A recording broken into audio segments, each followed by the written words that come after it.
Assalamualaikum warahmatullahi wabarakatuh. Selamat datang di podcast Pengadilan Agama Amurang Kasimas, Edukasi Masyarakat.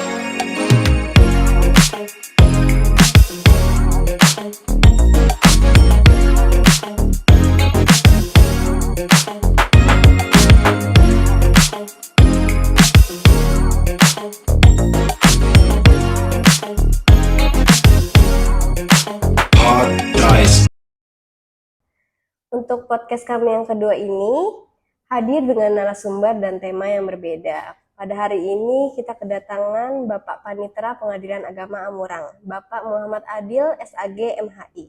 Selamat datang Pak di podcast Kasimas. Terima kasih. Bagaimana Pak kabarnya? Alhamdulillah kabar baik. Ya, alhamdulillah. Bapak Ika, Bu Ika gimana kabarnya? Alhamdulillah Pak baik. Ya. Terima kasih Pak sebelumnya untuk menyempatkan waktunya datang di podcast kami. Hari ini kita akan ngobrol-ngobrol ringan terkait dengan keadaan perkara Pak yang ada di Pengadilan Agama Amurang ini. Boleh diberi sedikit gambaran Pak terkait dengan keadaan perkara yang ada di Pengadilan Agama Amurang ini? Baik. Sebelum menjawab pertanyaan Mbak Ika, terlebih dahulu saya ingin menjelaskan tentang keadaan ya secara menyeluruh yang menyangkut wilayah yurisdiksi daripada Pengadilan Agama Amurang. Pengadilan Agama Amurang itu wilayah yurisdiksinya terdiri dari 17 kecamatan dan 177 kelurahan dan desa. Ya.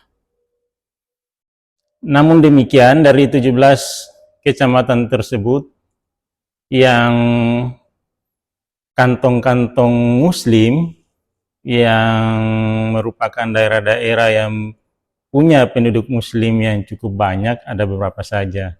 Termasuk diantaranya itu daerah Kecamatan Tengah, Kecamatan Sinonsayang, Kecamatan Tompaso Baru, kemudian Kecamatan Tatapaan, Kecamatan Amuran, dan Kecamatan Tumpaan.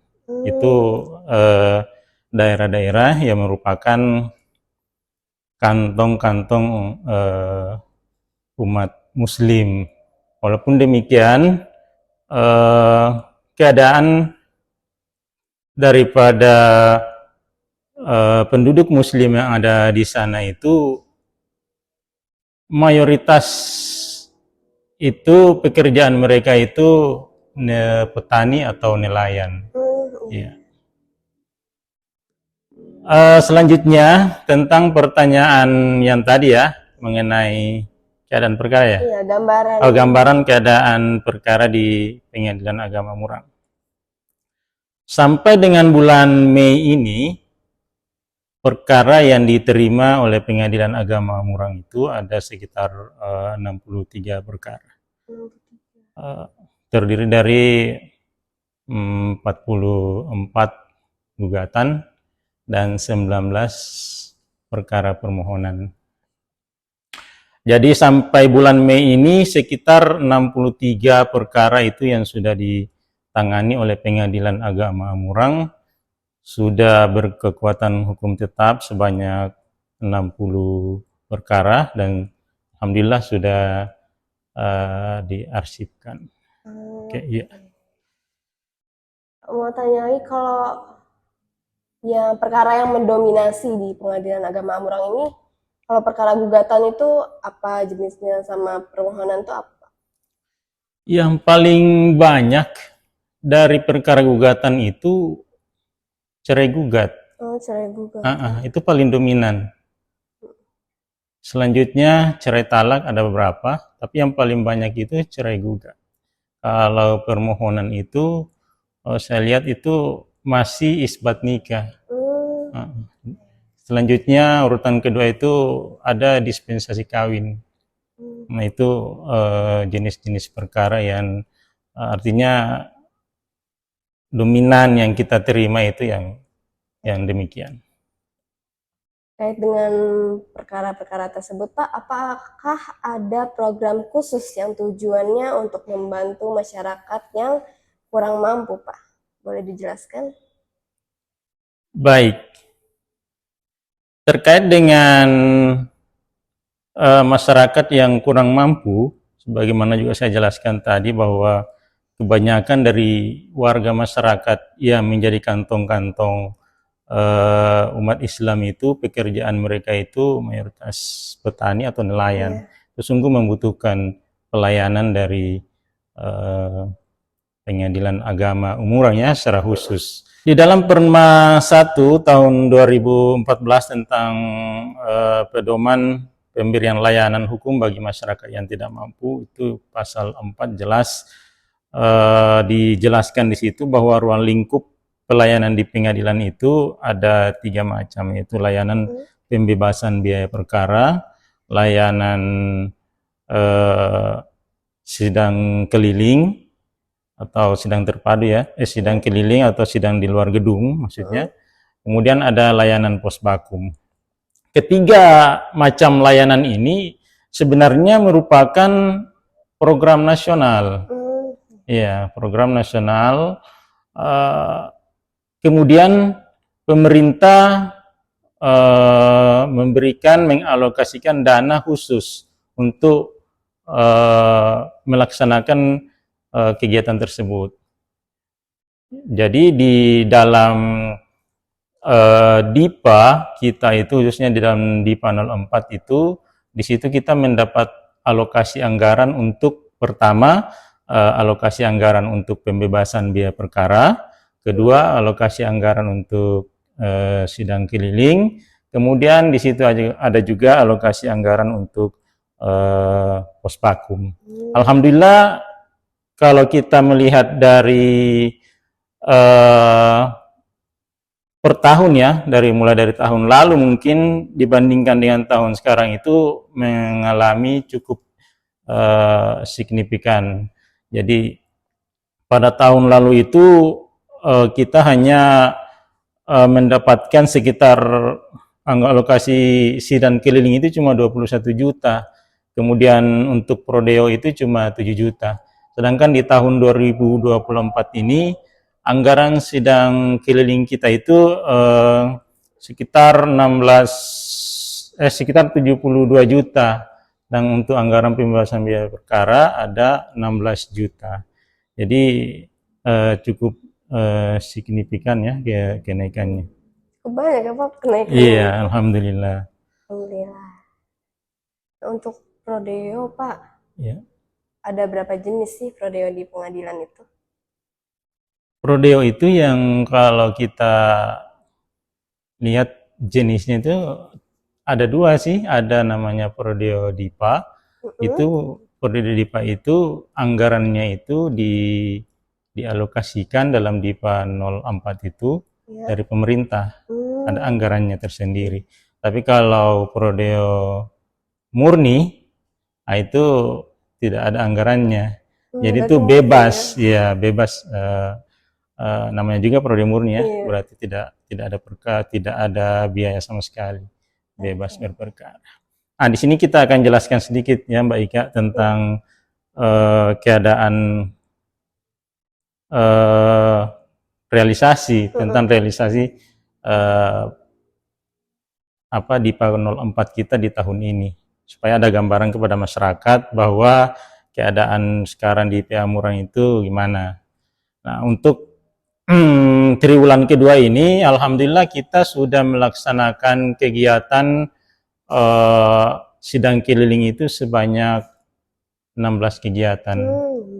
Iya, itu dari 20 kegiatan yang direncanakan. Insya Allah masih ada sekitar 7 kali pelaksanaan lagi. Dan itu kita sudah rencanakan insya Allah di akhir triwulan 2 ini sudah realisasi 100%. Itu sidang kelilingnya.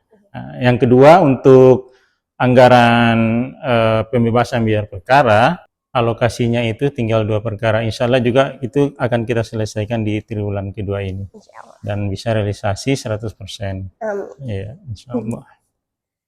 Nah, Pak, terkait dengan teknis pelaksanaannya itu bagaimana ya, Pak?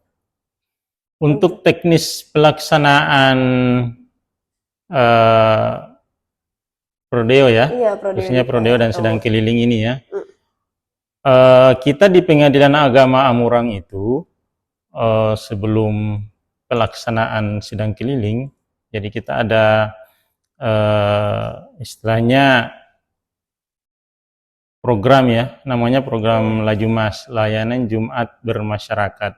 wah, Jadi sebelum setiap hari Jumat itu kita turun kepada masyarakat, kemudian mengedukasi masyarakat, kemudian menyampaikan kepada masyarakat setelah sholat Jumat itu, kita sampaikan kepada masyarakat jika ada masyarakat yang ingin mungkin punya masalah atau ingin berkonsultasi terkait masalah-masalah umpamanya perceraian, umpamanya yang belum punya buku nikah, itu bisa dikonsultasikan setelah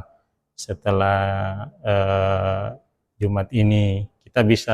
Kita akan layani untuk penerimaan untuk proses ya, proses administrasi perkaranya. Demikian. berarti yang layanan Lajumas itu sangat bermanfaat kan, Pak, untuk Alhamdulillah sangat masyarakat? bermanfaat sekali dan itu dirasakan oleh masyarakat bahwa benar-benar sangat membantu karena memang itu adalah program nasional ya yang harus kita sukseskan. Itu harus kita sukseskan, tidak bisa tidak karena itu sudah menjadi program dari program nasional, kemudian sudah menjadi program kita di Pengadilan Agama Murang untuk direalisasikan. Nah, Pak, terakhir untuk program prioritas dari Dirjen Badilak ini yang bisa memudahkan masyarakat untuk berperkara di pengadilan tuh apa saja sih, Pak? Nah, itu tadi ya, selain itu tadi ada program nasional ya, terkait dengan pelayanan bagi masyarakat yang kurang mampu, kemudian terkait dengan sidang di luar gedung, kemudian pos bakum. Nah, ada juga program daripada Dirjen Badilak. Nah, ya, program Dirjen Badilak itu terkait dengan program prioritas. Ada 4 program prioritas dari Dirjen Badilak itu. Yang pertama adalah penguatan kelembagaan. Yang kedua, penguatan integritas. Kemudian ada penguatan SDM, kemudian ada penguatan dan pengoptimalan teknologi informasi. Yang demikian. Jadi perlu Mbak Ika, mungkin ini ada sebagian orang mengatakan jika ingin menguasai dunia, maka kita harus menguasai 2 hal, teknologi dan informasi. Nah, demikian ya. Nah, dari 4 program prioritas Dirjen Badilak yang telah Bapak sebutkan tadi, ada di poin keempat yaitu penguatan teknologi dan informasi, Pak. Nah, boleh dijelaskan sedikit itu apa? Sebagaimana yang saya telah jelaskan tadi bahwa program prioritas dari Direktorat Jenderal Badan Peradilan Agama itu ada 4 ya. Yang poin keempat itu adalah penguatan pemanfaatan teknologi dan informasi. Nah, itu termasuk di dalamnya situ adalah optimalisasi perkara ekor, kemudian optimalisasi gugatan mandiri. Nah, dalam pelaksanaannya optimalisasi mengoptimalkan ini perkara ekor ini kita sudah ada panduan yaitu Perma nomor 7 tahun 2022 ya. Kemudian perubahan dari Perma 1 tahun 2019 tentang administrasi perkara dan persidangan secara elektronik. Di situ dalam Perma tersebut dijelaskan bahwa ada 2 pengguna yang dapat diterima untuk berperkara secara ekor. Yang pertama adalah pengguna terdaftar dan pengguna lainnya. Pengguna terdaftar itu termasuk dalamnya advokat ya. Jadi mereka bisa mendaftarkan sendiri. Tapi bagi masyarakat yang ingin berperkara secara ekor, itu di Pengadilan Agama Amurang itu sudah sudah ada loket sendiri ya, namanya loket perkara ekor. Jadi di situ bisa didaftarkan perkaranya secara ekor, hanya dengan yang penting ya, maksudnya yang penting mereka ada domisilinya secara elektronik. Domisili elektronik itu kayak email ya. Iya. Itu nanti digunanya itu untuk pemanggilannya. Jadi pemanggilannya itu bisa bisa dilaksanakan dan mereka bisa mengetahuinya jika mereka buka email. Yang kedua, di dalam Perma nomor 7 tahun 2002 itu jelaskan juga tentang pesan, layanan pesan kayak SMS itu bisa. Oh, bisa. WA juga bisa. Iya. Berarti bukan hanya Yang dari penting email. itu terverifikasi itu milik dia. Oke. Bukan milik orang lain. Iya. Jadi keuntungannya daripada masyarakat ini jika dia ingin berperkara secara ekor, jadi itu pendaftarannya itu secara online, kemudian nanti pembayarannya juga secara elektronik, kemudian pemanggilannya juga secara elektronik, kemudian nanti persidangannya juga secara elektronik. Jadi pelaksanaan ekor tersebut sebenarnya sangat bermanfaat bagi masyarakat pencari keadilan. Karena sesuai dengan asas peradilan ya, asasnya itu sederhana, kemudian cepat dan biaya ringan. Demikian. Jadi teman-teman kalau berperkara di pengadilan itu mudah ya. Iya. Nah, terima kasih Pak atas informasi yang telah diberikan pada podcast hari ini. Semoga bermanfaat untuk kita semua. Jika dari teman-teman masih ada yang ingin ditanyakan, bisa datang langsung ke pengadilan atau cek website kami di bawah sini ya, dan sosial media Pengadilan Agama Murang. Nah teman-teman, sampailah kita pada akhir acara. Sebelumnya saya punya pantun nih. Indah bunga di tengah taman, duduk santai makan ketan. Sampai jumpa teman-teman, sampai jumpa di lain kesempatan. Saya Ika Rahmayanti pamit undur diri. Wassalamualaikum warahmatullahi wabarakatuh. Waalaikumsalam warahmatullahi wabarakatuh.